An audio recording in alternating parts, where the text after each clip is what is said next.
जो कि उसका कार्य था, लेकिन उसका कारण तो कहीं और था। तो उस कारण पर जाना पड़ेगा। कारण का अगर निवारण नहीं हुआ तो बीमारी रिपीट होते रहती है, बार बार होते रहती है। तो थायराइड, शुगर, ये सब बहुत ज़्यादा लेडीज़ में बहुत ज़्यादा पाया जा रहा है, थायराइड, शुगर। सभी में बीमारियाँ हैं। मनुष्य में है, अतिरेक होता है, बैलेंस हम लोग का गड़बड़ाता है।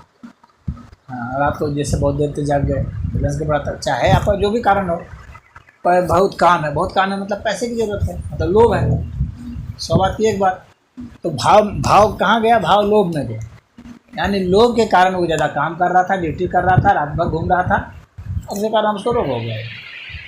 तो बात की एक बात। तो लोभ पर अगर नियंत्रण नहीं रहेगा तो ऐसा है। बात समझ में आ रही है? तो सदैव जो है उस कारण भाव में ही देखा जाता है। हर बीमारी का कारण भाव में है, जिसको जो भी बीमारी। नहीं, वो तो है, मतलब योग करना, ये सब चीज़ तो मैं भी मानने लगी हूँ। जब मेरा बैक पेन बहुत ज़्यादा होता था, मैं जब से करने लगी थोड़ा स्लिप डिस्क, तो पहले डॉक्टर से शिकायत बताती थी, पर पहले तो झुक नहीं पाती थी।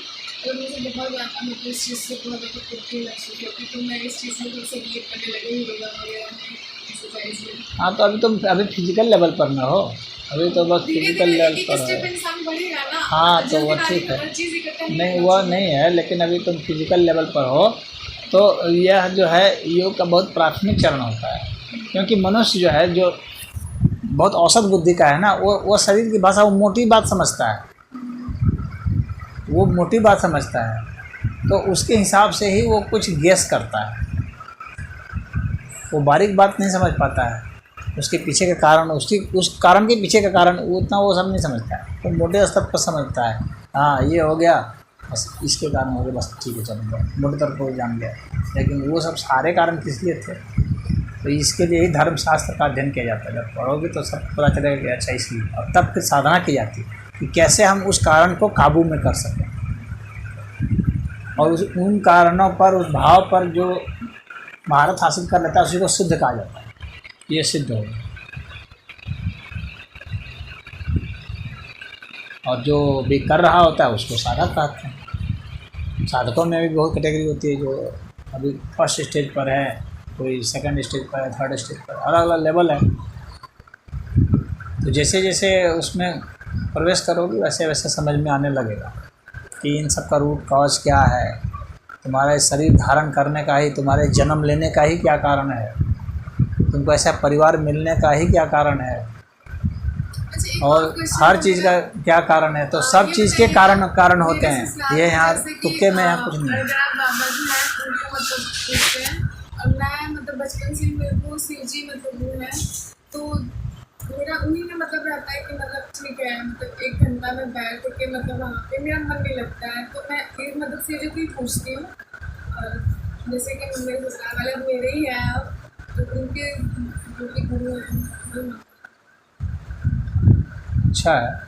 मुझे बस ये है कि मतलब सब तो उन्हीं की बातें करते हैं ना, आप भी तो उन्हीं की बातें करते हो, वो भी मतलब शिव जी की ही बातें करते हैं सब लोग, तो हम भी शिव जी की तो बातें करते हैं। अब बस ये वाली बात है कि वो थोड़ा सा गंभीर बात, मतलब नहीं डीप में जाके बातें करते हैं, और हम बस पूजा करके उन लोगों से बोल के निकल जाते हैं मंदिर में से। ठीक है, अभी उतना तक है। मुख्य बात है जो भावना की जो बात हुई थी ना, काम क्रोध लोभ मोह, ईर्ष्या द्वेष अहंकार, इसके ऊपर जो नियंत्रण है ना, वही गूढ़ बात जो है ना, वो यहाँ पर आता है कि इनके ऊपर हमारा नियंत्रण हो जाए। उससे भी गूढ़ बात आता है कि इससे हम परे चले, भाव से भी परे चलिए, आगे चले गए। हाँ, तो गूढ़ बात में यही सब होती है।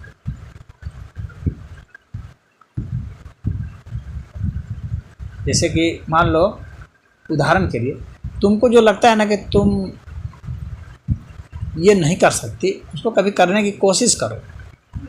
उदाहरण के लिए, जैसे तुम ये सोचो, प्रयोग करने के लिए कह रहा हूँ, कि एक दिन सोचो कि आज मुझे बोलना ही नहीं। कभी ऐसा रही हो? इसे कठिन व्रत लग गई जैसा नहीं है। नहीं, मैं व्रत नहीं दे रहा हूँ, मैं तो एक प्रयोग के रूप में बता रहा हूँ, महिलाओं के लिए बताइए, प्रयोग कर रहा संभव है हूँ। क्या? तो जब ऐसा करोगे तो उसके बाद तुमको लगेगा कि तुम्हारा वाणी पर नियंत्रण हो रहा है। से तुम सोच लो कि आज चाहे कुछ भी हो जाए, मुझे आज बोलना नहीं, चुप रहना। अपना सब जो काम है करते रहो, लेकिन बोलना ही नहीं बस। तब देखोगे, तब उसके अगले दिन तुम देखोगे कि तुम्हारा नियंत्रण हो गया कुछ वाणी पर। हाँ, क्या बोलना है तुमको समझ में आ जाएगा। जब तुम सोच लोगे कि अब मुझे 3 दिन नहीं बोलना है, तुम देखोगे और नियंत्रण तुम्हारा बढ़ गया। समझ रही हो?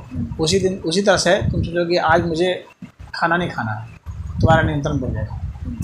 आज सोचोगे आज जो है मुझे जो है सिर्फ पानी पर रहना है, तुम देखोगे तुम्हारा अपने माइंड पर कंट्रोल बढ़ते जा रहा है। समझ रहे हो? तुम्हारे अंदर की शक्ति बढ़ती जा रही है। तो ये इतने व्रत जो बताए जाते हैं कि निर्जला व्रत करना है, तो ये व्रत क्यों? आदमी को शक्तिशाली होने के लिए, अपने भाव पर नियंत्रण करने के लिए। खाली हाड़ मांस की शक्ति का कोई वैल्यू नहीं होता है, माइंड की शक्ति चाहिए, है ना? तो ये सारे व्रत इसीलिए सब होते हैं। तो उसमें से ही कुछ जो है थोड़ा बहुत प्रयोग किया करो। जैसे वैज्ञानिक सब प्रयोग करते हैं ना, उसी तरह से एक्सपेरिमेंट है, करो एक्सपेरिमेंट करके देखो इससे होता क्या है, क्या फ़ायदा क्या नुकसान, कुछ तो समझ में आएगा ना करने से। हाँ, सांस को खूब हम लंबा खींचेंगे तो क्या होता है, छोड़ देंगे तो क्या होगा, रोक लेंगे तो क्या होगा, आँख को हम बंद कर लेंगे तो क्या होगा, आँख बंद करके झंझन से टटोल के छुएंगे तो क्या होगा। ये सब प्रयोग है, कर करके देखना चाहिए। नहीं तो एक ही रूटीन खाली फॉलो कर रहे हैं तो फिर तो वो मशीन जैसा हो गया ना। कुछ ना कुछ प्रयोग करते रहना, शोध करते रहना, और अपने ऊपर ही प्रयोग करो, बेहतर है। खुद आपको प्रयोगशाला बना लो, कुछ करो। इतना पानी पिएंगे तो क्या होगा, इस तरह पानी पिएंगे क्या होगा, पानी को धूप में रख दिए उसके बाद उसको पिए क्या होगा, कुछ अपना प्रयोग करते रहो। और जब प्रयोग करके कुछ तुम्हारा निष्कर्ष निकलेगा, तुम्हारी आने वाली जो पीढ़ी है उसको फ़ायदा होगा, उस प्रयोग का फ़ायदा होगा ना।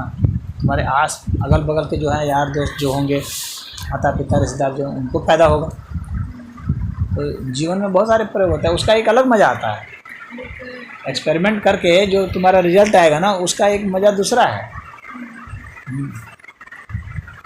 खाना भी बनाती हो तो उसमें भी कुछ प्रयोग चलता है ना, पाक शास्त्र में भी तो बहुत प्रयोग हैं। तब तो आदमी तरह तरह का डिश बनाने जानता है, प्रयोग भी नहीं करेगा तो क्या करेगा, बस रोटी खाएगा।